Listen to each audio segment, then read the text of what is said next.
আউযুবিল্লাহি মিনাশ শাইতানির রাজিম। বিসমিল্লাহির রহমানির রহিম। সম্মানিত দর্শকবৃন্দ, আপনাদের সকলকে জানাই সালামুন আলাইকুম। আপনাদের সামনে আমি জোহরের 4 রাকাত নামাজ কিভাবে পড়তে হবে সেই ব্যাপারটি নিয়ে আমি আপনাদের একটু কিছু কথা বলবো এবং এই নামাজ কিভাবে পড়তে হবে কোরআনের দৃষ্টিতে আপনাদেরকে বুঝিয়ে বলবো।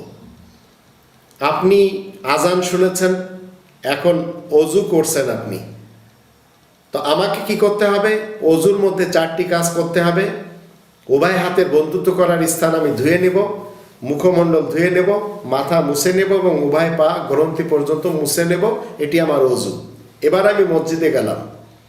মসজিদে যে আমি তাকবীর পড়ব, মসজিদুল হারামের যে তাকবীর সেটি, আল্লাহু আকবার আল্লাহু আকবার, আশহাদু আল্লা ইলাহা ইল্লাল্লাহ, আশহাদু আন্না মুহাম্মাদার রাসূলুল্লাহ, হাইয়া আলাস সালাহ, হাইয়া আলাল ফালাহ, কদ কামাতিস সালাহ, কদ কামাতিস সালাহ, আল্লাহু আকবার, লা ইলাহা ইল্লাল্লাহ।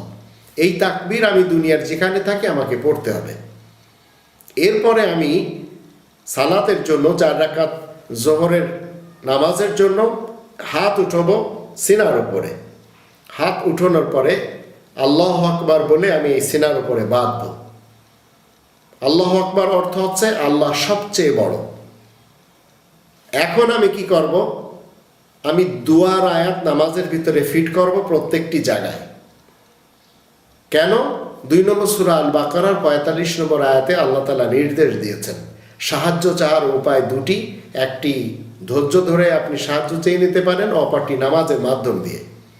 তো নামাজের ভিতরে আপনাকে সাহায্যের আয়াত পড়তে হবে।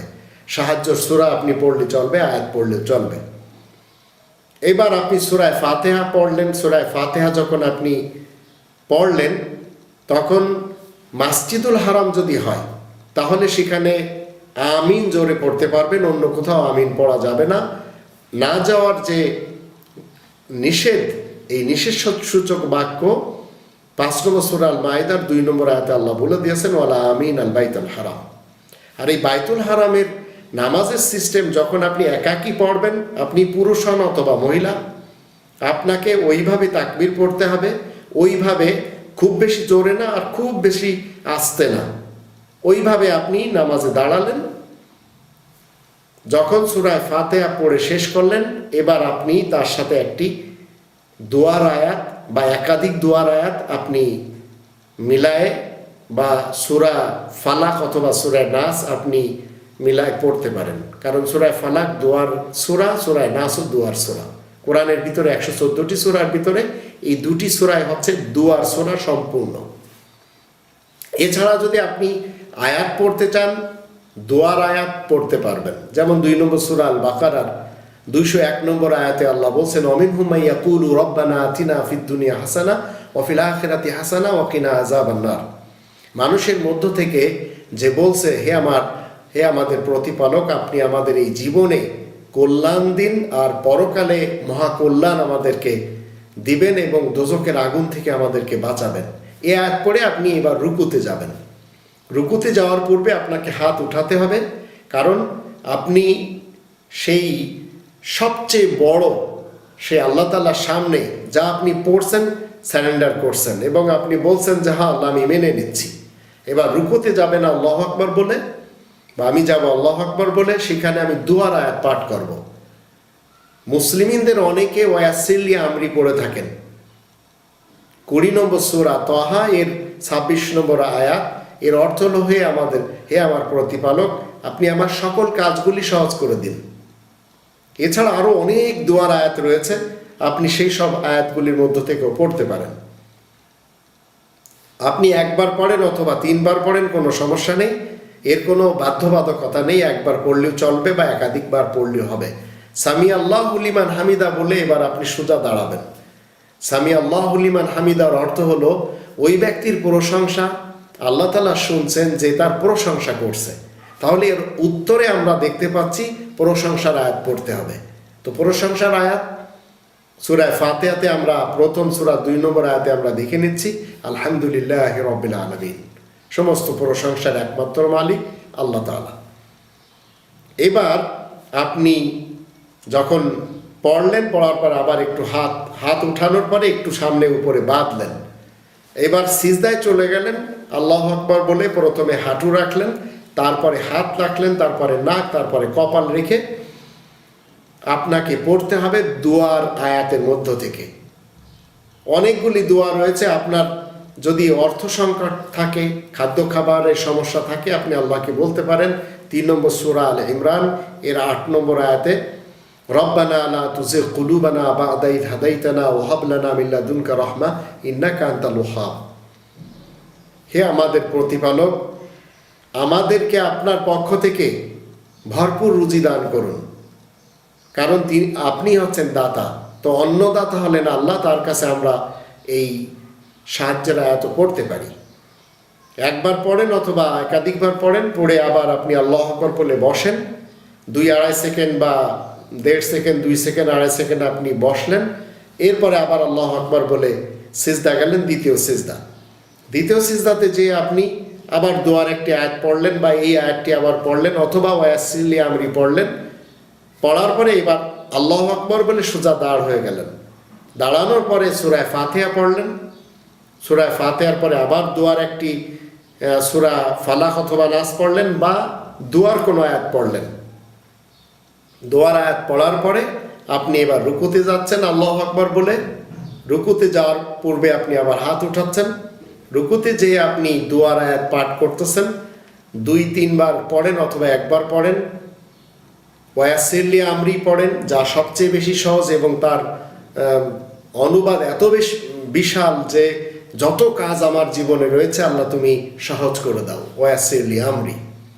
এরপরে আবার সামি আল্লাহু লিমান হামিদা বলে আপনি হাত উঠালেন আর আলহামদুলিল্লাহি রাব্বিল আলামিন পড়লেন। তারপরে এই হাত একটু বুকের উপরে বেঁধে এবার দ্বিতীয় সিজদাতে আল্লাহু আকবার বলে চলে গেলেন। সিজদাতে যে আবার ঠিক এইভাবে দোয়ার আয়াত পড়লেন। পড়ার পরে আপনি আবার বসলেন। 1 থেকে 2-2.5 সেকেন্ড আপনি বসার পরে আবার দ্বিতীয় সিজদাতে গেলেন।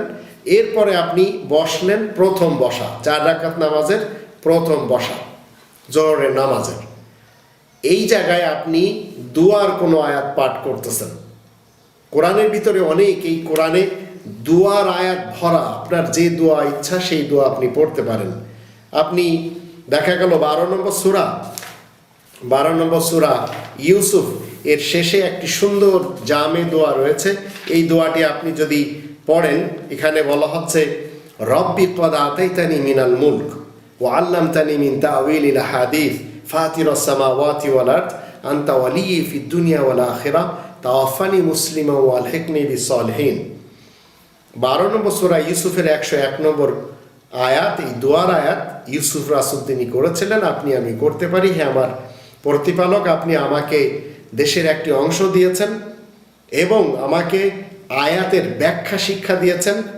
আপনি আকাশ পৃথিবীর সৃষ্টিকর্তা, আপনি আমার এই দুনিয়ার জীবনের অভিভাবক, তাই আমাকে মুসলিম হিসেবে আপনি মৃত্যু দিবেন। আর যারা সৎ কর্মপরায়ণশীল হয়ে কিয়ামতের মাঠে উঠছে তাদের দলে আমাকে সামিল করবেন। এই আয়াত পড়ার পর আপনি আবার তৃতীয় রাকাতের জন্য আল্লাহু আকবার বলে দাঁড়ালেন। দাঁড়ানোর পরে আপনাকে দোয়ার আয়াত পড়তে হবে। আপনি আবার এই দোয়ার আয়াতই পড়েন অথবা সূরা ফাতিহা পড়েন, কোনো সমস্যা নেই। আবার আপনাকে রুকু ওইভাবে করতে হবে। রুকু থেকে দোয়ার আয়াত পাঠ শেষে সামি আল্লাহু লিমান হামিদা বলতে হবে, বলে আপনাকে পড়তে হবে আলহামদুলিল্লাহি রাব্বিল আলামিন। এরপরে তৃতীয় রাকাতের জন্য আপনি চলে যাবেন সিজদায় আল্লাহু আকবার বলে। সিজদাতে আবার আপনি ওয়াসিলি আমরি পড়েন। সেখান থেকে আপনি আবার যখন উঠে বসলেন, বসার পর আবার সিজদায় গেলেন। এইভাবে চতুর্থ রাকাতের জন্য আল্লাহু আকবার বলে দাঁড়ালেন। দাঁড়ায় আবার আপনি সূরা ফাতিহা পড়েন অথবা আপনি এই আয়াতটি পড়েন।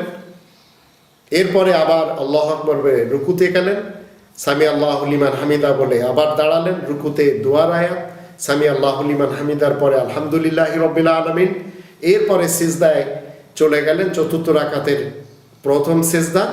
এই সিজদাতে দোয়ার আয়াত পড়লেন ওয়াসিলি আমরি।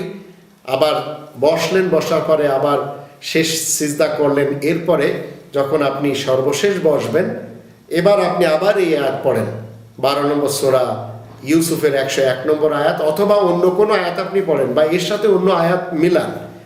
এর সাথে আপনি 14 নম্বর সূরা ইব্রাহিমের 41 নম্বর আয়াতও মিলাতে পারেন, কোনো সমস্যা নেই। রব্বানা গফিরলি ওয়া লিওয়ালিদাইয়া ওয়া লিল মুমিনিনা ইয়াওমা ইয়াকুমুল হিসাব। এরপরে আপনি ডান দিকে সালাম ফেরালেন আসসালামু আলাইকুম ওয়া রাহমাতুল্লাহ, এবং বাম দিকে সালাম ফেরালেন আসসালামু আলাইকুম ওয়া রাহমাতুল্লাহ। আপনার নামাজ শেষ হয়ে গেল। কারণ নামাজের ভিতরে আপনি প্রার্থনা করলেন, সাহায্য চেয়ে নিলেন, এখন আর হাত উঠায় মোনাজাত করার আদৌ দরকার নেই, যা মসজিদুল হারামের প্র্যাকটিসও না। এই হচ্ছে ইসলামের দৃষ্টিতে আপনি জোহরের নামাজ কমপ্লিট করলেন। ওমা আলাইনা ইল্লাল বালাগুল মুবিন।